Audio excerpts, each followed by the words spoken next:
Dear student, welcome to tech study online portal everything for technical student. यदि आप किसी भी टेक्निकल एग्जाम सेमेस्टर एग्जाम की तैयारी कर रहे हैं तो आप हमारे चैनल को सब्सक्राइब कर लें, जिससे कि आपकी तैयारी और अच्छे से हो सके।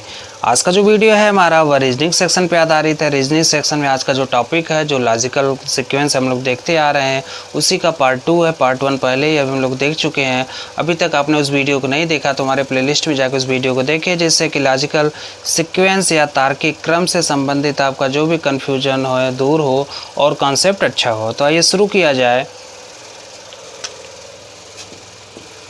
लॉजिकल सीक्वेंस पार्ट 2, जिसे हम लोग कहते क्या है, तार्किक क्रम। इसमें क्या होगा, 5 से 6 वर्ड आपको दे देंगे, उन्हीं को व्यवस्थित करना है, क्रम के अनुसार व्यवस्थित करना है। तो देखिए, पहला सवाल है, दिया है संध्या प्रकाश,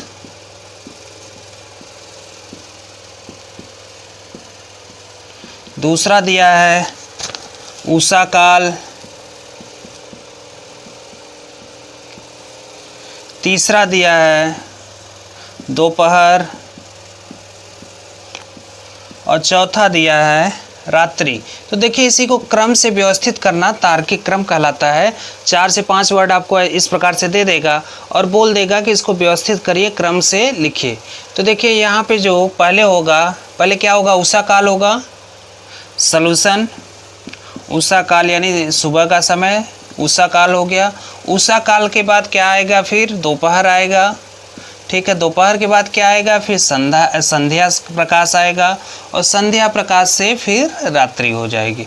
तो जो इसका आंसर होगा, आपको 4 ऑप्शन ऐसे ही मिलेगा। हो सकता है दे BCDA, ABCD, BCAD और DACB, 4 ऑप्शन इस प्रकार से दे दे, तो उसी में से सटीक आंसर, सही आंसर आपको चूज करना है। सेकंड क्वेश्चन देखिए, सेकंड क्वेश्चन दिया है, पहला तूफान, दूसरा दिया है वर्षा। इस टाइप का क्वेश्चन हर बार पेपर में देखने को मिलेगा आपको। बाढ़ और चौथा दिया है मानसून। अब इसमें से हमें सटीक आंसर, सटीक क्रम बताना है। तो देखिए, सटीक क्रम इसका होगा क्या कि पहले बारिश या तूफान के पहले मानसून आता है। तो यह क्या हो गया, पहले मानसून होगा। ठीक है, मानसून के बाद फिर तूफान आएगा, तूफान हो गया। तूफान के बाद वर्षा आती है, वर्षा हो गया। और वर्षा बहुत ज़्यादा हो गया तो उसको हम क्या कह सकते हैं, उसको बाढ़ कह सकते हैं। तो देखिए, होगा क्या, पहले मानसून, मानसून के बाद तूफान, तूफान के बाद वर्षा, वर्षा के बाद बाढ़। थर्ड क्वेश्चन देखिए, कह रहा है वर्ग रेखा, कोण, त्रिभुज,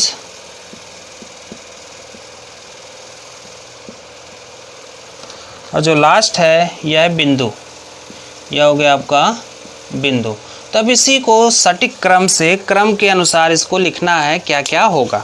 तो क्या क्या दिया है एक बार देख लिया जाए। वर्ग दिया है, रेखा दिया है, कोण दिया है, त्रिभुज दिया है, बिंदु दिया है। तो हम क्या करेंगे, इसको आप क्रम के अनुसार शुरू करिए। और क्रम के अनुसार यानी सबसे छोटी यूनिट क्या होगी, उससे बड़ी यूनिट क्या होगी, फिर उससे बड़ी यूनिट क्या होगी, फिर उससे बड़ी यूनिट क्या होगी। तो देखिए, पहले बिंदु होता है। ठीक है, सॉल्यूशन इसका हम लोग देख रहे हैं। पहले बिंदु, तो बिंदु का क्या हो जाएगा, बिंदु ई क्रम पे है। ठीक है, बिंदु के बाद रेखा,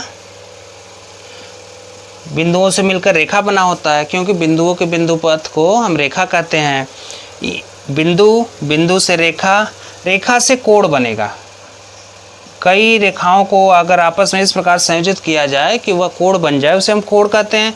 कोण हो गया। अब कोणों से मिलकर त्रिभुज बना होगा, कोणों से मिलकर त्रिभुज बनेगा और त्रिभुजों से मिलकर वर्ग बना होता है। तो यह हो गया इसका सटीक क्रम हो गया। पहले बिंदु लिखा गया, बिंदु के बाद रेखा लिखा गया, रेखा के बाद आपका कोण हो गया, कोण के बाद आपका त्रिभुज हुआ, त्रिभुज के बाद आपका वर्ग हो गया। तो यह हो गया आपका तार्किक क्रम, जो कि इस प्रकार से 4 से 5 आपको शब्द दे देगा। अब उसी को 4 ऑप्शन दे देगा कि क्रम के अनुसार कैसे लिखना है। तो इसका स्क्रीनशॉट ले लीजिए, तो कुछ और क्वेश्चन कराया जाए।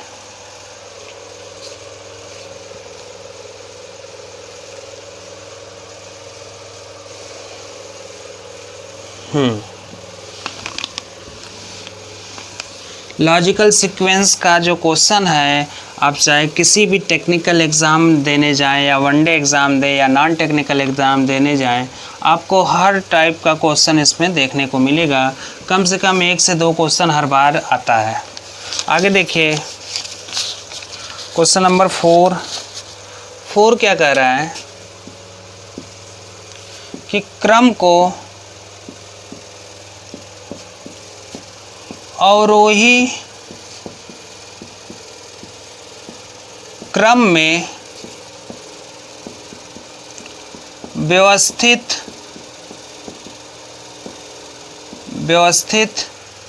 करो। अब देखिए क्या क्या चीज़ें दी गई है। अवरोही क्रम यानी घटते क्रम में, आरोही यानी बढ़ते हुए क्रम में। तो ऑप्शन ए है मेजर, ऑप्शन बी है कप्तान, ऑप्शन सी है कर्नल, ऑप्शन डी है ब्रिगेडियर,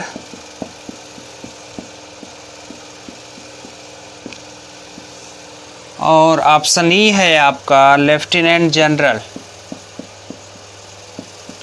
लेफ्टिनेंट जनरल, ठीक है। यह सेना के अधिकारी का पोस्ट हो गया, जो कि अधिकारियों का विवरण दिया गया। लेफ्टिनेंट जनरल,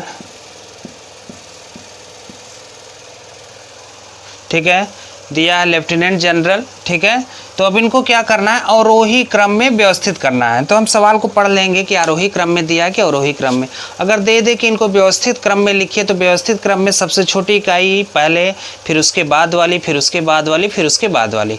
अगर वहाँ पे स्पेसिफाई कर दिया कि आप इसको अवरोही क्रम में लिखिए, तो हम क्या करेंगे, अवरोही क्रम का मतलब यह है कि घटते हुए क्रम में।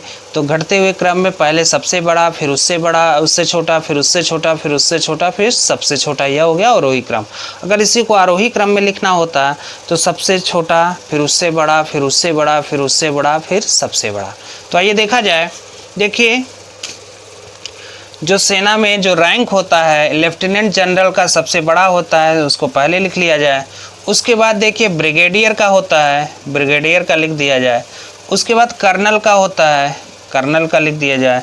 फिर होता है मेजर का, और उसके बाद लास्ट में आता है कप्तान। तो जो इसका सही क्रम बना वह EDCAB, यानी lieutenant general, brigadier, colonel, major, कप्तान, ठीक है। इस प्रकार से क्वेश्चन आपको देखने को मिलेगा। तो यहाँ पे पहले लिख दिया था कि क्रम को अवरोही क्रम में व्यवस्थित करो। तो अगर यहाँ पे नहीं लिखा होता तो हम क्या करते, सबसे छोटी इकाई पहले लिखते हैं, B लिखते, फिर A लिखते, फिर C लिखते, फिर D लिखते, फिर E लिखते। यह हो जाता है इसका सटीक क्रम या व्यवस्थित क्रम। तो इसका स्क्रीनशॉट ले लीजिए।